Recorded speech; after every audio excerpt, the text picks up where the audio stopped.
আসসালামু আলাইকুম, চলে আসলাম আরেকটা লাইভে history of English literature class নিয়ে। হিস্ট্রি অফ ইংলিশ লিটারেচার আজকে আলোচনা করব রিফরমেশন পিরিয়ডের ব্রিফগুলো নিয়ে। So let's start. Comment box খোলা আছে, সবাই একটু কমেন্টে জানিয়ে দাও আমার কথা বোঝা যাচ্ছে কিনা, আর শীঘ্রই জয়েন হয়ে নাও।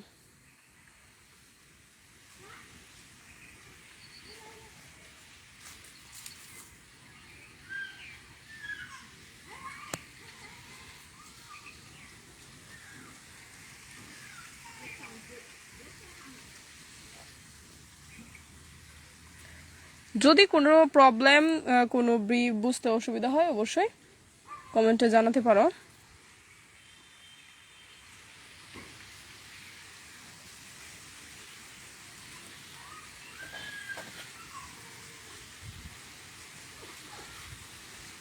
সবাই শীঘ্রই জয়েন হয়ে নাও।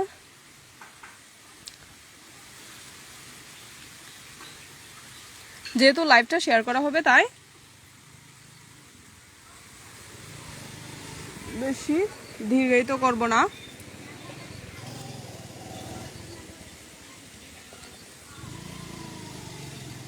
Brief analysis, brief discussion, history of English literature.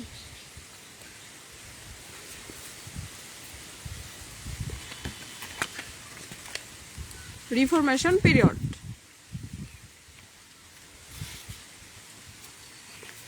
যারা লাইভটা দেখতেছো অবশ্যই লাইভটা শেয়ার করে দিবা, আর যদি তোমার ফ্রেন্ডদেরকে মেনশন করে দিবা। নিজে শিখি, অন্যকে শিখতে সাহায্য করি।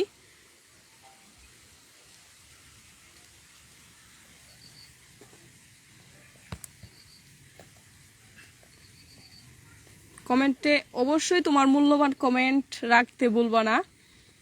আমাদের ক্লাসগুলো কেমন হচ্ছে, কেমন বুঝতে পারতেছো, আরও কি কি কোনো কিছু পরিবর্তন করা প্রয়োজন কিনা অবশ্যই কমেন্টে জানিয়ে দিতে পারো। আর প্রতিদিন ঠিক 2টায় history of English literature brief analysis and বিভিন্ন কোশ্চেন থাকলে এগুলো সলভ করা হবে।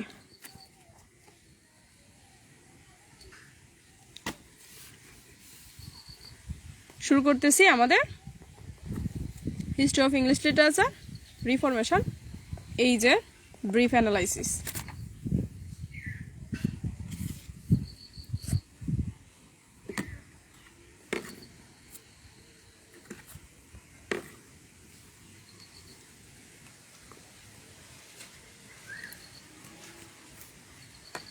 কমেন্ট বক্স খোলা আছে, কারো কোনো প্রশ্ন থাকলে অবশ্যই কমেন্টে জানিয়ে দিতে পারো। আচ্ছা, রিফরমেশন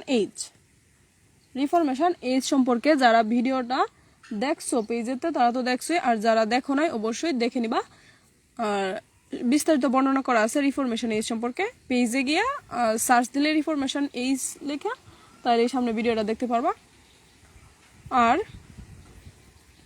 এই যে আজকে আমরা ব্রিফ অ্যানালাইজ করতেছি, তো ব্রিফে অবশ্যই তোমার কোনো কমেন্ট থাকলে, কোনো প্রশ্ন থাকলে জানাই দিবা।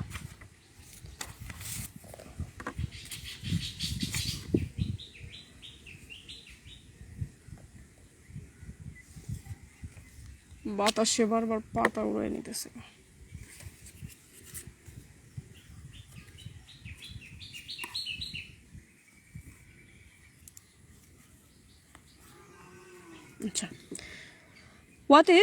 আচ্ছা, রিফরমেশন ইজ এর বিস্তার হচ্ছে 1485 থেকে 1603 পর্যন্ত, অর্থাৎ 1485 থেকে 1603 খ্রিস্টাব্দ পর্যন্ত হচ্ছে রিফরমেশন ইজের ব্যাপ্তিকাল।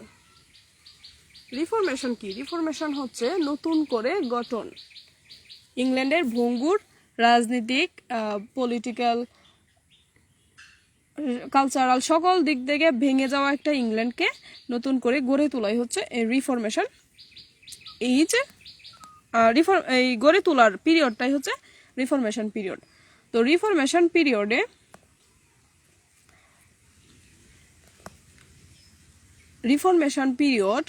এই যে হেনরি 1, 2, তিনটা ভাগে বিভক্ত। আমরা শুধু আজকে ব্রিফ অ্যানালাইজ করতেছি, আর কারো প্রশ্ন থাকলে অবশ্যই প্রশ্নের আনসার দেওয়ার চেষ্টা করব। What is reformation? The reformation was a religious movement based on the opposition of the people to the claims of papal authority and the church of Rome. Reformation হচ্ছে একটা ধর্মীয় আন্দোলন based on opposition of the people to the claims of papal authority, অর্থাৎ papal অথরিটির বিরুদ্ধে জনগণের একটা বিরুদ্ধ মনোভাব নিয়ে একটা ধর্মীয় আন্দোলন হচ্ছে রিফরমেশন।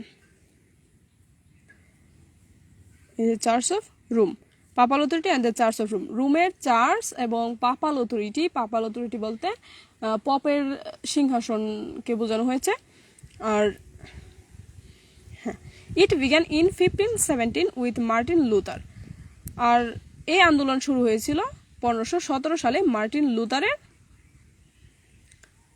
আন্দোলনের মধ্য দিয়ে, মার্টিন লুথারের নেতৃত্বের মধ্য দিয়ে। When did the reformation begin? Reformation কখন শুরু হয়েছিল? The reformation began in the latter part of the Henry এইটের দ্বিতীয় পর্বে, শাসনকালের দ্বিতীয় পর্বে রিফরমেশন শুরু হয়েছিল, and continue through the reigns of Edward four, এবং এডওয়ার্ড ফোরের রাজত্বকাল পর্যন্ত রিফরমেশন পিরিয়ড বিস্তার লাভ করেছিল, and Mary till the essence of queen Elizabeth. রানী এলিজাবেথের সিংহাসনে আসার আগ পর্যন্ত এই রিফরমেশন আন্দোলন চলেছিল। Who was Martin Luther? Martin Luther কে ছিলেন? মার্টিন লুথার 1483 টু 1546, 1483 থেকে 1546 পর্যন্ত মার্টিন লুথারের ব্যক্তিকাল। মার্টিন লুথার ছিলেন was a German revolutionist. Martin Luther একজন জার্মান বিপ্লবী ছিলেন। আর the teachings of Martin Luther resulted in a religious revolt. Martin লুথারের পরামর্শগুলা আর শিক্ষাগুলার উপর ভিত্তি করে এই ধর্মীয় আন্দোলন গড়ে উঠেছিল, রিফরমেশন মুভমেন্ট হয়েছিল। And is a religious revolt. It transformed the Reformation from merely an attack on the abuse of the church into an attack on the church itself. এটা মূলত একটা কাল্পনিক অ্যাটাক ছিল। প্রথমত মার্টিন লুথার প্ল্যান করছিল, তারপর এটা বাস্তবে চার্চের বিরুদ্ধে একটা চার্চের নীতিমালার দ্বারা নিজেরা ফাঁসা গিয়া নিজেরাই এই নীতিমালায় ফাঁসা গেল। এবং মার্টিন লুথার কিং আসলে একজন রিভলিউশনিস্ট, এবং তিনি আবার চার্চম্যানও ছিলেন এক সময়। পরবর্তীতে দেখা যায় তার এই নীতিমালাগুলো চার্চের বিরুদ্ধে চলে যায়। আচ্ছা, হু ওয়াজ মার্টিন লুথার? এই আনসারটা শুধু এতটুকু দিলেই চলবো। Martin Luther was a German রিভলিউশনিস্ট, যেহেতু 1 নাম্বার, সো এত বড় করার কোনো প্রশ্নই ওঠে না। আর why did the parliament pass a number of acts? আরেকটা কথা, যেহেতু 1 নম্বরে হিস্ট্রি অফ ইংলিশ লিটারেচার সাবজেক্টটা, ব্রিফগুলা অনেক গুরুত্বপূর্ণ। আর ব্রিফগুলা যেহেতু যদি সুন্দর হয় তাহলে বাকি প্রশ্নগুলো খুব ভালো করে দেখা হয়। আর যদি তোমার ব্রিফগুলাতে কোনো বানান ভুল অথবা কোনো উল্টাপাল্টা ইনফরমেশন থাকে, তবে তোমার খাতা ভিতরে দেখার ক্ষেত্রে একটা স্যারের মনে একটা কনফিউশন সৃষ্টি হবে। আর এই কারণে শর্ট করে ফার্স্ট ব্রিফ কোশ্চেনগুলো খুবই শর্ট করে সংক্ষিপ্ত আকারে নির্ভুলভাবে দেওয়ার চেষ্টা করবা। আর এই কারণে এনে বড় করে মার্টিন লুথার সম্পর্কে দেওয়া আছে ঠিকই, কিন্তু এটা তুমি নিজে বোঝার জন্য। আর উত্তর যত সংক্ষিপ্ত এবং সঠিক হতে হবে, কারণ এই ব্রিফগুলোর উপরেই কিন্তু বাকি খাতার উপর দিয়া স্যারের মেজাজ কীরকম যাইব এই ব্রিফগুলাই তা বলে দেয়। সো ব্রিফগুলো নিয়ে একটু সাবধান। Why did the parliament pass a number of acts? কেন পার্লামেন্ট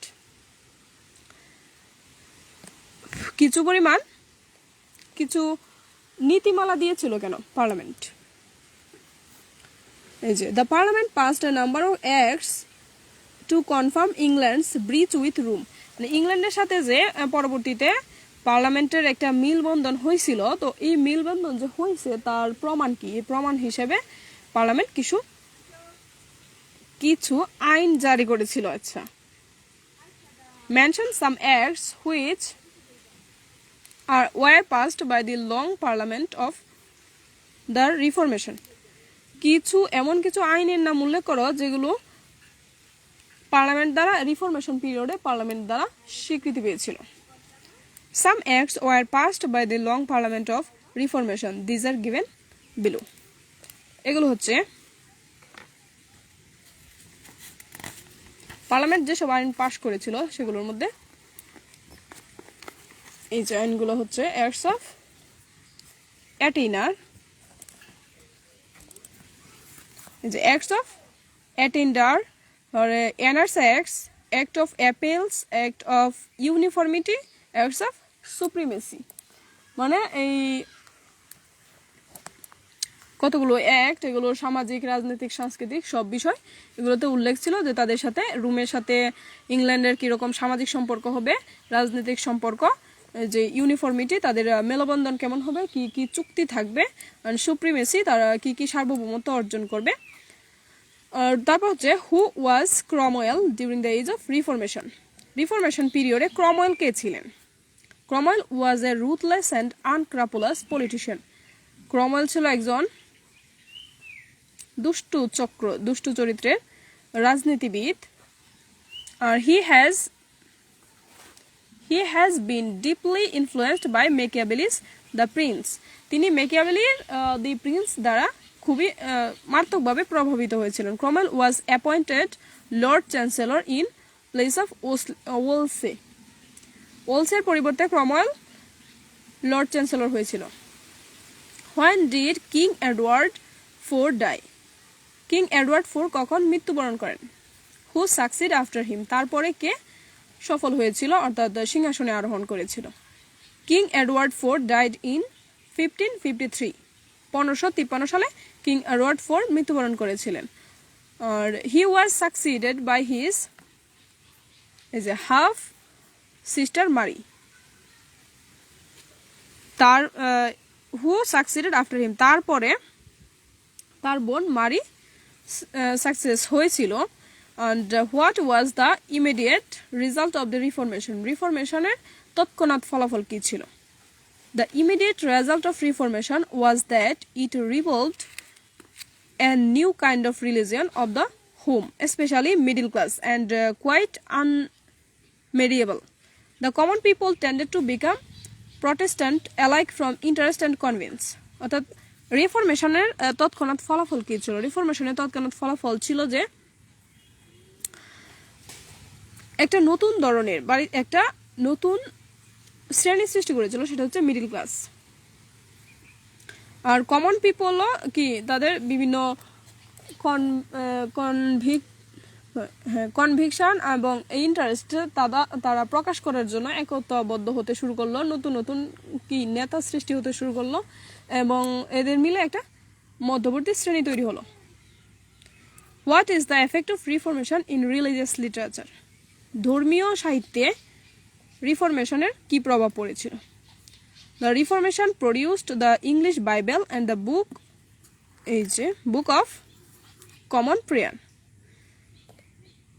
রিফরমেশন রিফরমেশন পিরিয়ডে রিফরমেশন আন্দোলনের ফলে ইংলিশ বাইবেল রচনা হলো, ইংলিশ বাইবেল প্রকাশিত হলো। And the book of common prayer মানে সাধারণ প্রার্থনার জন্য যে প্রার্থনামূলক বইগুলা এগুলা পাবলিশড হলো। It also produced a number of tracts, treatise, sermons and books of devotion, এবং বিভিন্ন ধর্মীয় বুক যেমন সৃষ্টিকর্তার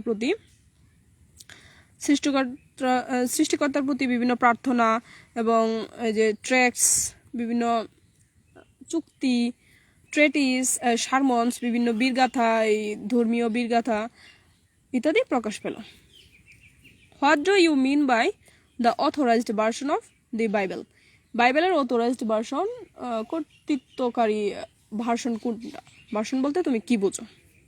The authorized version of the Bible or King James Version was the translation of the Bible, the Old Testament and the New Testament.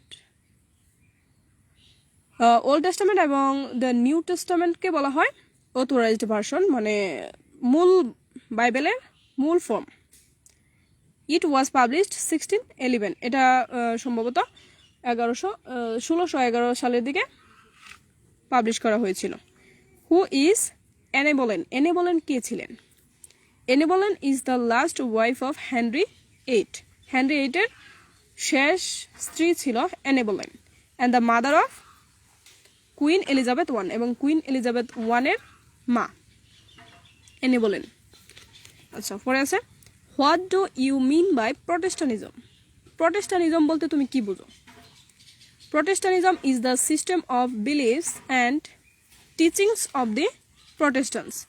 Protestantism হচ্ছে প্রটেস্টান্টদের বিভিন্ন পদ্ধতি, শিক্ষা পদ্ধতি, তারা যেভাবে শেখায়, তাদের নিয়ম রীতিনীতি, নিয়ম কানুন, তাদের শিক্ষা দীক্ষাগুলোই হচ্ছে প্রটেস্টানিজম. তারপর in 1517 Martin Luther protested against the unprincipled and flippant practices that were disgracing religion. 1517 সালে Martin Luther unprincipled and the flippant practice that were disgracing religion, ধর্মকে ছোট করে দিচ্ছিল, এরকম কতগুলো নিয়ম কানুনের বিরুদ্ধে প্রতিরোধ গড়ে তুলেছিল. The Protestant demanded the independence of the church. প্রটেস্ট্যান্টরা চার্চের স্বাধীনতা চেয়েছিল. আচ্ছা, পরে who was Erasmus? Erasmus কে ছিলেন? Erasmus was the earliest Protestant. Erasmus ছিল একবারে শুরুর দিকে প্রাথমিক প্রটেস্ট্যান্ট. শুরুর দিকে যে আন্দোলন হয়েছিল সেই আন্দোলনে ছিল ইরাসমাস, সেই আন্দোলনে যুক্ত ছিল. He is praise of folly 1511. 1511 সালে তার praise of folly acquired immense popularity, ব্যাপক জনপ্রিয়তা অর্জন করেছিল তার বই প্রেইজ অফ ফোলি 1511 খ্রিস্টাব্দে. He was a Dutch scholar and a great friend of the English humanist. তিনি একজন ডাচ শিক্ষাবিদ ছিলেন এবং ইংরেজি মানবতাবাদীদের একজন ভালো বন্ধু ছিলেন. তারপর হচ্ছে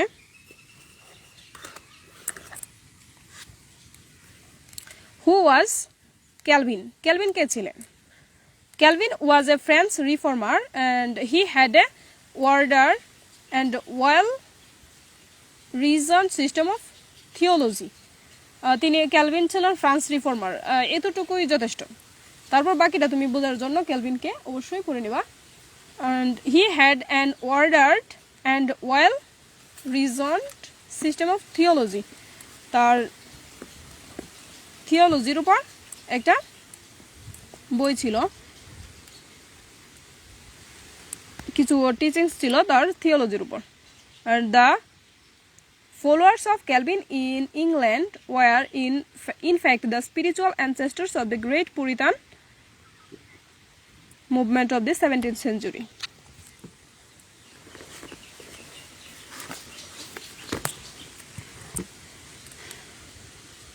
তারপর আছে who was Sir Thomas More? Sir Thomas More কে ছিলেন? Sir Thomas More was a great humanist and a great scholar. Sir Thomas More ছিলেন একজন বিখ্যাত মহৎ মানবদরদী অ্যান্ড গ্রেট মানবতাবাদী অ্যান্ড গ্রেট স্কলার, একজন শিক্ষাবিদ, একজন মহৎ শিক্ষাবিদ. His famous work Utopia. তো স্যার থমাস মুরের বিখ্যাত বইয়ের নাম হচ্ছে ইউটোপিয়া. 1516 ইউটোপিয়া প্রকাশ হয়েছিল 1516 সালে. Was a memorable work in the history of English literature. ইংরেজি সাহিত্যের ইতিহাসে একটা গুরুত্বপূর্ণ বই ছিল ইউটোপিয়া. অবশ্যই যারা ইংলিশ লিটারেচার ভর্তি হয়েছে ইউটোপিয়া সম্পর্কে আগেও হয়তো জেনেছ এবং সামনে যাইলে আরও ভালো করে জানতে পারবা. Who is sir Thomas Elyot? Sir Thomas Elyot কে ছিলেন? Sir Thomas Elyot was an educationist of the age of reformation. Reformation এজের একজন শিক্ষাবিদ ছিলেন স্যার থমাস মোর, না স্যার থমাস ইলিয়ট। আচ্ছা, he is only known by the book the governor, সে একমাত্র তার বই দ্য গভর্নর দ্বারা পরিচিত ছিল।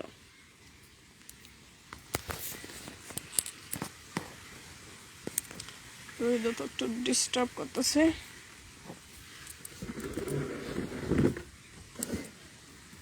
তারপর হচ্ছে who is sir Thomas Wilson, sir Thomas Wilson কে ছিলেন? Sir Thomas Wilson was an educationist, sir Thomas Wilson ছিলেন একজন শিক্ষাবিদ, but he is solely concerned with the problem of style, solely concerned with the problem of style, কিন্তু তিনি তার style সম্পর্কে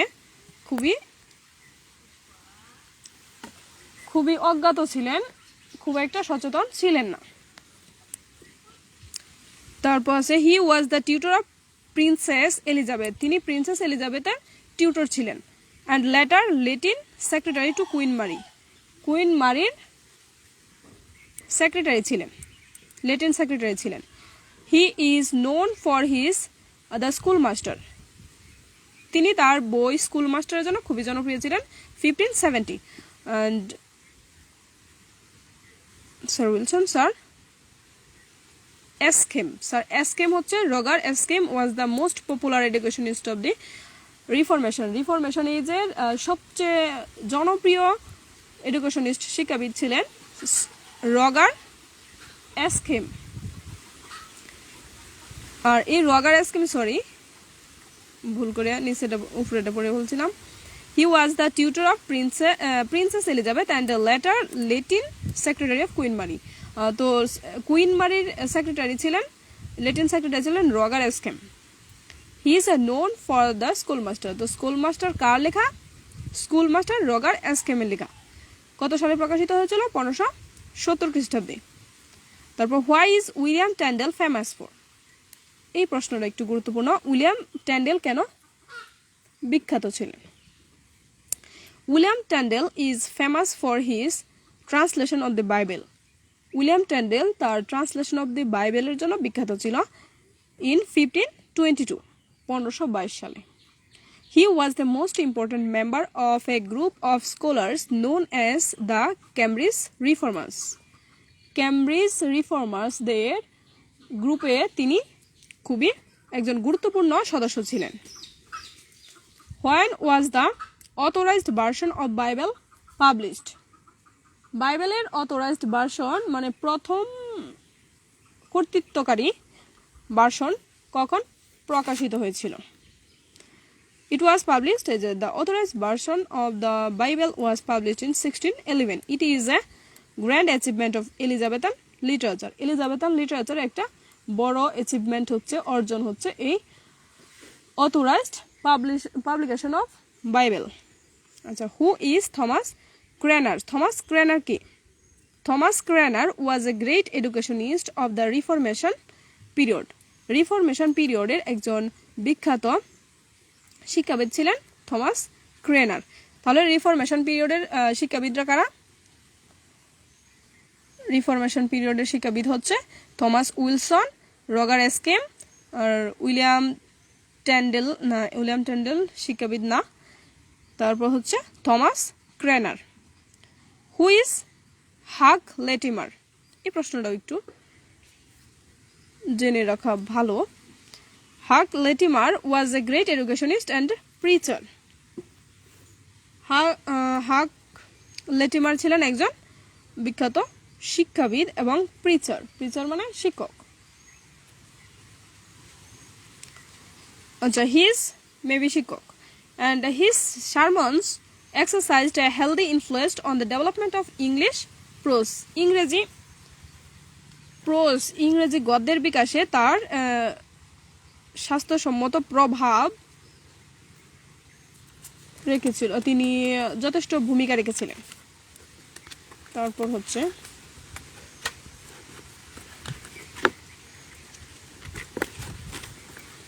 হু ওয়াজ জন ফক্সে? জন Foxe কে ছিলেন? John Foxe was a great educationist of the reformation period. Reformation পিরিয়ডের একজন বিখ্যাত শিক্ষাবিদ ছিলেন এই যুগে বেশ কয়েকটা জন ফক্সে। আর বলে রাখি, এই যুগে এই রিফরমেশন পিরিয়ডে তেমন কোনো গুরুত্বপূর্ণ ঘটনা ঘটে নাই, একমাত্র অক্সফোর্ড মুভমেন্ট হ্যাঁ। আর হচ্ছে এই যে এই যুগে কয়েকজন এডুকেশনিস্ট ছিল। আর এই যুগটা তো পার্ট সি আর বি এর জন্য খুব একটা গুরুত্বপূর্ণ না, এখানে একটু প্রটেস্ট্যান্টিজম আর কয়েকটা আছে ইউটোপিয়া, শর্ট নোটগুলো আছে কয়েকটা একটু ইম্পর্টেন্ট, কিন্তু এই ইজটা বাকি ব্রড কোয়েশনের জন্য তত গুরুত্বপূর্ণ না বললেই চলে, তোমাদের জন্য আর কি, এই 21 সেশনের জন্য। হু ওয়াজ জন চেক? জন চেক কে ছিলেন? ওয়াজ দ্য গ্রেট এডুকেশনিস্ট, তো তিনিও একজন এডুকেশনিস্ট ছিলেন। আর তার বইগুলো ছিল যে in his book hurt of sedition he show himself to be a conservative oppose to the frequent rising against the king. তিনি রাজার বিরুদ্ধে তার নিজস্ব মতামতগুলো প্রকাশ করেছিলেন তার বইয়ে। যা হোক, এখন তোমাদের কোনো প্রশ্ন থাকলে অবশ্যই বলতে পারো। রিফরমেশন পিরিয়ড থেকে কোনো প্রশ্ন থাকলে অবশ্যই বলো। রিফরমেশন পিরিয়ড আর প্রতিদিন ঠিক 2টায় আমাদের ব্রিফ অ্যানালাইসিস ক্লাসগুলো নেওয়া হবে। আর প্রবলেম সলভিং, কারোর কোনো প্রশ্ন থাকলে অবশ্যই লাইভে সমাধান দিব এবং ব্রিফগুলো অ্যানালাইজ করা হবে। সো প্রতিদিন ক্লাসগুলো দেখতে ভুলো না। অবশ্যই বেশিরভাগ স্টুডেন্ট হিস্ট্রি অফ ইংলিশ লিটারেচারে ফেল করে, আর হিস্ট্রি অফ ইংলিশ লিটারেচার একটু প্রতিদিন প্রস্তুতি নিলে খুব একটা কঠিন না, যতটা কঠিন আমরা মনে করি। তো আজ এই পর্যন্তই, দেখা হচ্ছে পরবর্তী লাইভে। আর আমাদের ফার্স্ট ইয়ারের ক্লাসগুলো, সেকেন্ড ইয়ারের ক্লাসগুলো রোমান্টিক পোয়েট্রি সন্ধ্যার দিকে লাইভ ক্লাস নেওয়ার চেষ্টা করব। আর হচ্ছে প্রতিদিন বিকালে 2টায় ব্রিফ ডিসকাশন, ব্রিফ অ্যানালাইসিস ক্লাসগুলো হবে। আর রোমান্টিক পোয়েট্রি ক্লাস নেওয়া হবে, এরপর ঈদের পরে সাজেশন দেওয়া হবে। সো ইংলিশ অনার্সকে সহজ করতে ইজি ইংলিশ লিটারেচারের সাথেই থাকো। Stay connected, stay motivated. আল্লাহ হাফেজ, আসসালামু আলাইকুম। দেখা হচ্ছে পরবর্তী লাইভ।